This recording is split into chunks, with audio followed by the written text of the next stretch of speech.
Welcome to Ministers Talking a weekly program where Rev Briz and Rev Z and their guests chat about current affairs, world events, spiritual principles, and any old they want to talk about. Based on the New Thought philosophy and ancient wisdoms, Ministers Talking shares a visionary perspective of the evolving spiral called spiritual living. Join us each week as we explore the emerging paradigm of life on planet Earth and beyond.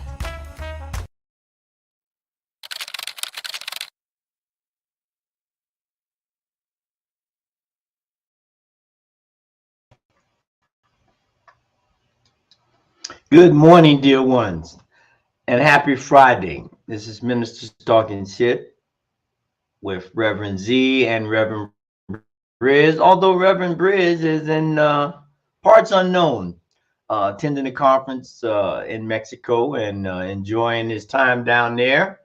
And so today we're here, as always, bringing you the news stories of the week and looking at them from a spiritual perspective and just looking at how the world is turning, So, of course, by now everybody knows that the main news of the week is that Vice President Kamala Harris has selected her vice president running mate, Tim Walz, and they're off and running in terms of how they are looking at this campaign, looking at their opponents.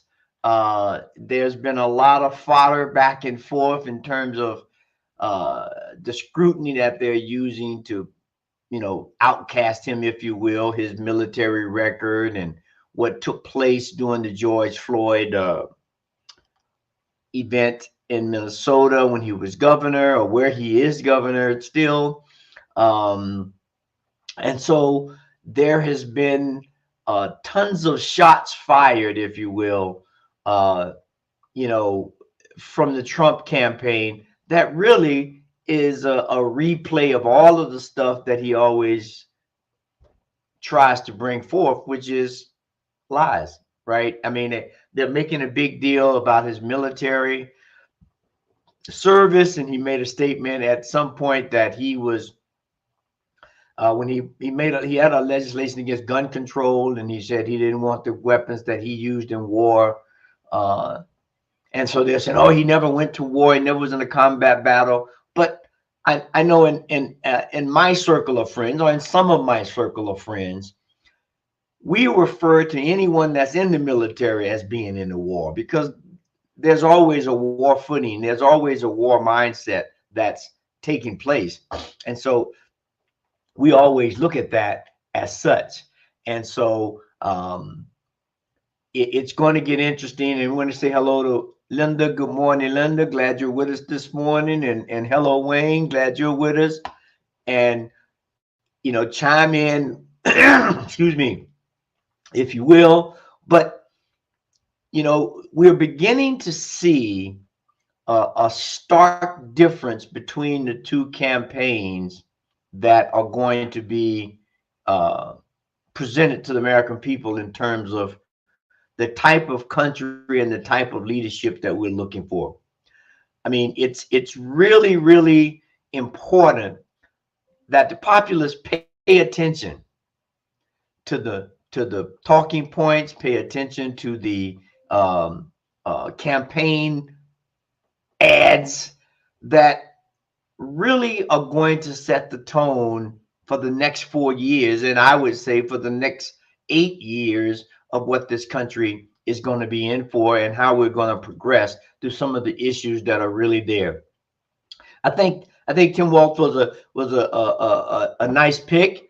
There were other choices, and there have been a lot of criticism or a lot of comments, I'll say, about who got picked and who didn't get picked and why and how they positioned this candidate, this vice president candidate. But I think, one thing that Tim Walz brings is he's a family man. You heard them say that. He's a community man. He's a neighbor. He was a teacher for, I forget how many years, but he was a social studies teacher and a high school coach. Now, if anyone can remember when they was in school, or if they are a teacher, or they have a relative and they've gone to the classroom. He was, I think, teacher for like 20 years. To be in a classroom for 20 years, I mean, it gives you a pulse of the people like no other, because those kids now are adults and he has an understanding of what some of those concerns were. He was able to pull together a championship football team. So again, there's this sense of motivation, this being down to earth, to being able to have some real tough conversations. And so it's going to be interesting. It's going to be interesting. And as we look at this campaign cycle, we know now that at least one debate has been established on September 10th. I'm not sure what network, not sure who's moderating, but they have come up with a date. Former President Trump is looking for 2 additional debates.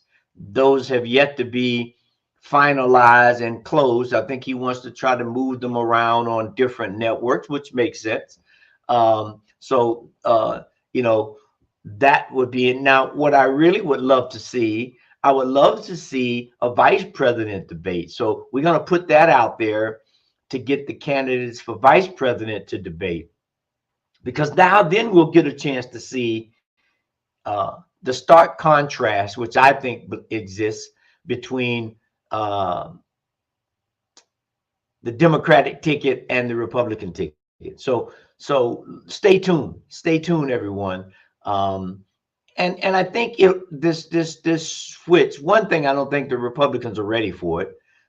It's still early. I mean, there's a lot of momentum on the Democratic ticket, but it's still early to see any. As we look at the polls, they're statistically a tie, as they say. They go back and forth. So it'll be interesting to see how that progresses. Of course, in 10 days in Chicago, there'll be the Democratic convention. I expect that to be jam-packed with supporters and ideas and introduction, if you will, to some of the issues that they're going to be facing, or they're going to be putting forth. We know abortion is going to be one. We know the economy is going to be another. We know the border is going to be another. So it'll be interesting to see what else comes in, because we know those are going to be the big 3, right? So it'll be interesting. So stay tuned, everyone. Would love to get your analysis, if you will, on the candidates now and the platforms that they're beginning to establish, and looking forward to the debate and the convention. Looking forward to the debate and convention. Now, just shifting gears a little bit. I mean, here is how and why we as a nation, we as a globe, need to come together. I'm sure some of you, if not all of you, may have heard about the canceling of 3 Taylor Swift concerts over in Austria. And I mean, I don't even know what the word is. How crazy is that? People are trying to get together to have fun, to spread love, spread joy, to really, bring forth a gathering of people from all over. Because some of the stories that I'm hearing is people came from all over the world to go to the concerts, spent tons of money in some cases, saved a lot, and now they've been deprived of that opportunity because of hate. Because some young man, and these are young kids, they're like 18, 19 years old, who were radicalized, as they say, by ISIS, and one of them had pledged to ISIS, and now they canceled it. They've canceled the concerts. You got 3 young men's lives who are now officially done, right? And you have thousands of concert goers that feel cheated, that feel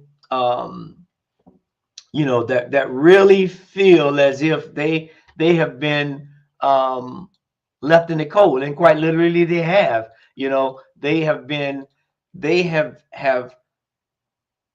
deprived of an opportunity to enjoy good music, to create new friendships, and to establish the idea that as a human globe, as humanity, we can come together and have fun and be side by side and really show what love looks like. And so now, they're still coming out, hanging out in front of some of the venues, and exchanging bracelets and signing each other's shirt, just to show how we can come together, as a people across the globe to celebrate life, love, and having a good time. I mean, what's wrong with that? What's wrong with that, right?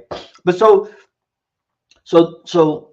we're hoping that they can reschedule those at some point for those people. I know it is not the same because some people have spent money to get there, but we know that they will be treated fairly and get their money back and those things. But there's nothing like I've never been to a Swiftie. I'm not a Swiftie. I've never been to a conference. I think she has great music. She does a great show. But I hope there's some relief that can take place. Now, moving to the next story, right, or the next thing that I think is one of the big things this week is the Olympics and the closing of the Olympics. Comes this week,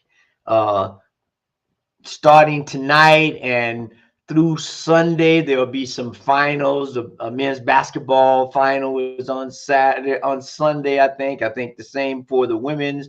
There's the 4x100 relays that are taking place tonight. And the closing ceremony. Let's hope and pray for the participants'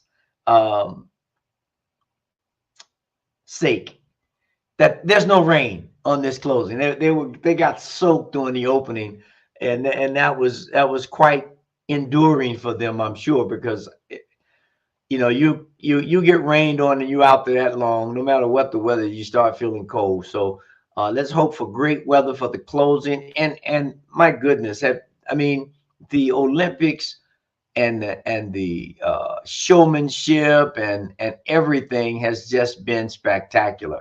At last count, I think United States were leading in gold, but I think they were only one behind China. I'm not sure what the count is as of right now. We were leading overall in the medal count. Had some great track and field yesterday. And I'm sure, there's all kind of conversations going to be about the men's 200 race, and I'll leave that to itself. I won't step into that river, but I think it's been a great Olympics. And here's something that happens today: the break dancing. Yes, break dancing, a art form that started in the Bronx, in the hood, if you will, of how to represent and show up, is being debuted as an Olympic sport today.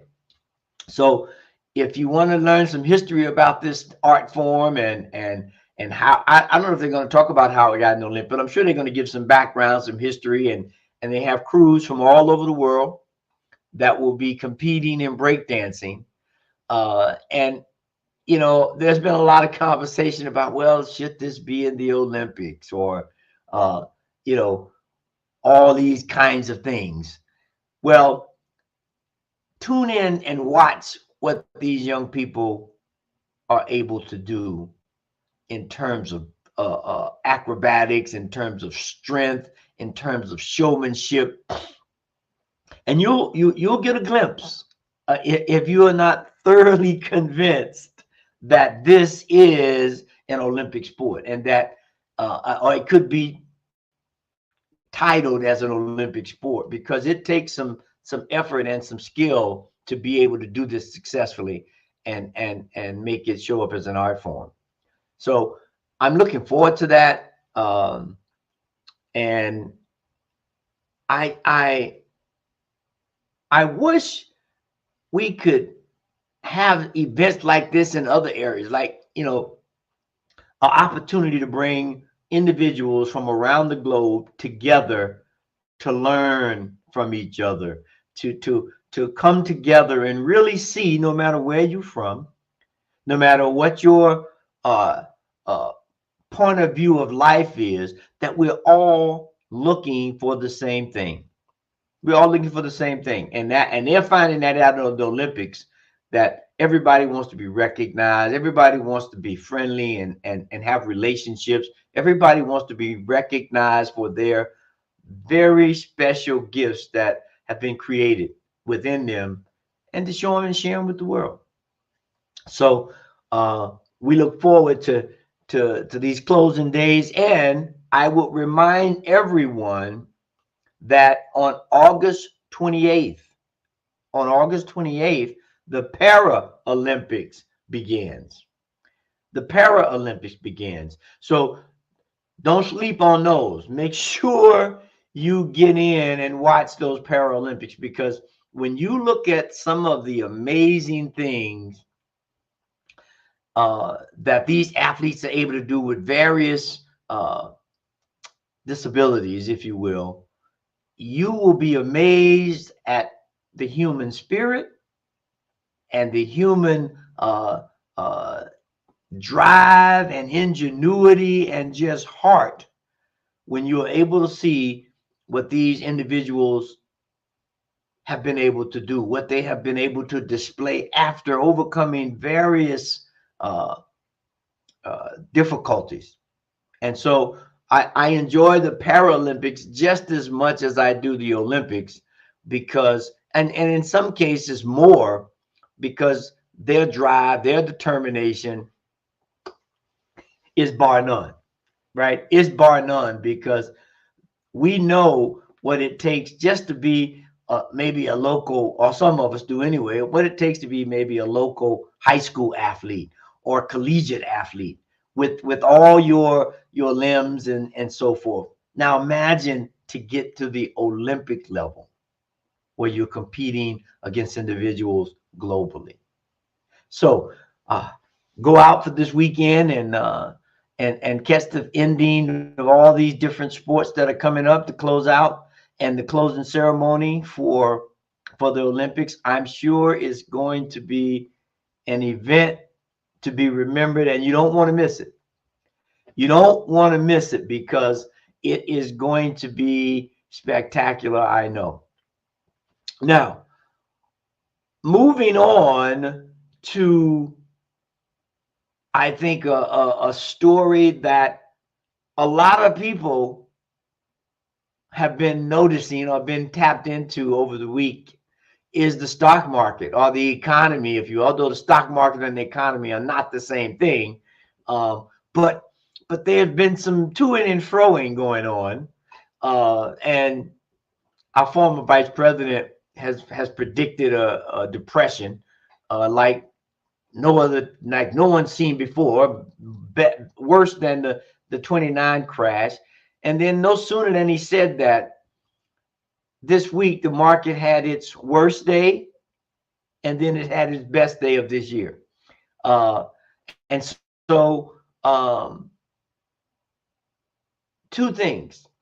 It shows, one, how volatile the market is, and how these different events around the world affects global markets, whether it's presidential candidates or war or political upheaval, and there's no shortage of that, right? So when you think about it, they affect the markets, right? And they affect people's livelihoods. And so we see these 1,000 point swings in the market. The other day, the market dropped 1,000 points. And it created a little bit of a panic, right? Especially for anyone who's gone through the downturns of 2008 and 2010, and lost money in their 401ks or whatever. They were some tense individuals, but they've been able to see if it's a difference. Let me put it this way. There's a difference between trading and investing. And so if you're trading, you can get wiped out in one day, just like I'm sure a lot of people had some trepidations when that market dropped 1,000. But if you're investing, if you see a company that you like the product or the service, it's they have a good management and so forth, then that may be something to invest in. I mean, you think about back in the early 70s, late 70s, when Apple came out, turned out to be a great investment. You could have gotten Apple, I think, when it first came out in the mid 70s, late 70s, at something like, $6, I think it came out, $3. And now it's like a couple $100. It's split so many times. But that's the difference. And I think something that really affects, I mean, the markets may be out of reach or out of play for a lot of people. But one thing that has come about is that mortgage rates are beginning to drop. And so we know that from a spiritual perspective, if we can pay attention and stay tapped in long enough, we'll see the ebb and flow of life. We'll see that. And then we'll be able to take advantage.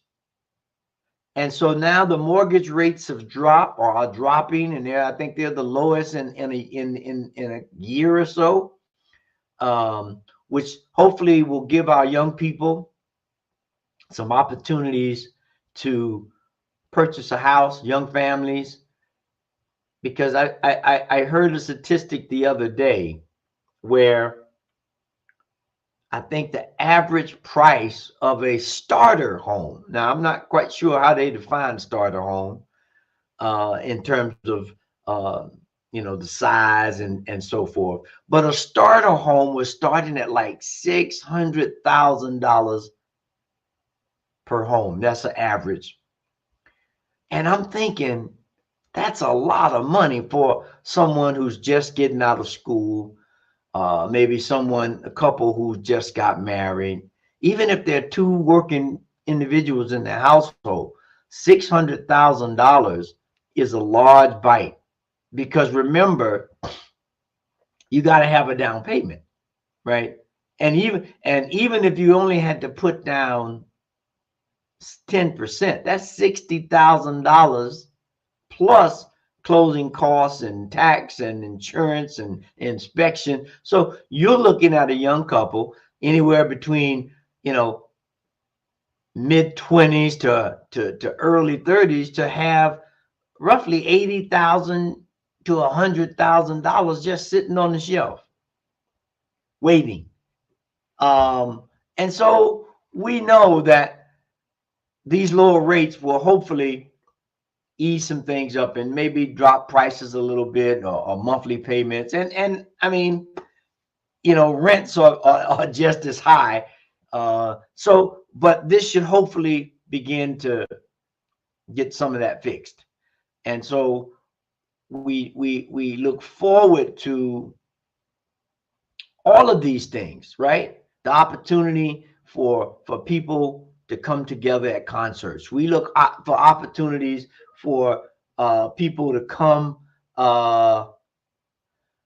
to get some camaraderie through concerts or through sports or through just getting together and talking about basic life, food, clothing, and shelter. How do we sustain those things in our lives? How do we begin to share ideas in that way? And so as we begin to move into this next week, I anticipate that the conversation between the two parties that are running for office here in the United States, Democrats and Republicans, just to be clear, I anticipate that the heat level will go up a bit, and the name calling, at least on the Democratic side, there hasn't been too much name calling. But on the Republican side, both the president and vice president candidates have been calling names and calling people. I'm not even going to repeat them. But let's, as a community, begin to pay close attention to the words and the truth of the words that are being said.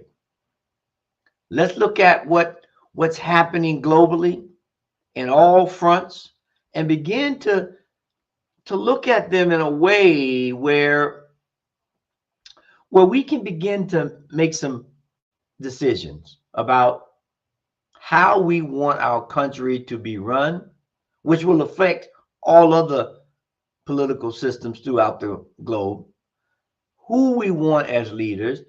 Can they be trusted? Can we, you just think about, we're now in what's called a post-truth world where everything has to be fact-checked. Like just this morning, I heard there was a statement by President Trump that he was on a plane with Willie Brown, who was the black mayor in California, and they were on a plane and they had to make an emergency landing, and he was saying, he didn't support Kamala. He didn't. Now he is one of Kamala's staunchest supporters. He was very instrumental in helping her launch her career. And here he is making these statements. They were never in a plane together, right? He was in there with Jerry Brown, who was the governor, not Willie Brown. But he made all these statements and he sounds so convincing, and they were all false. No emergency landing. He wasn't in the plane with Willie Brown. Willie Brown never did any downcasting of Vice President Kamala.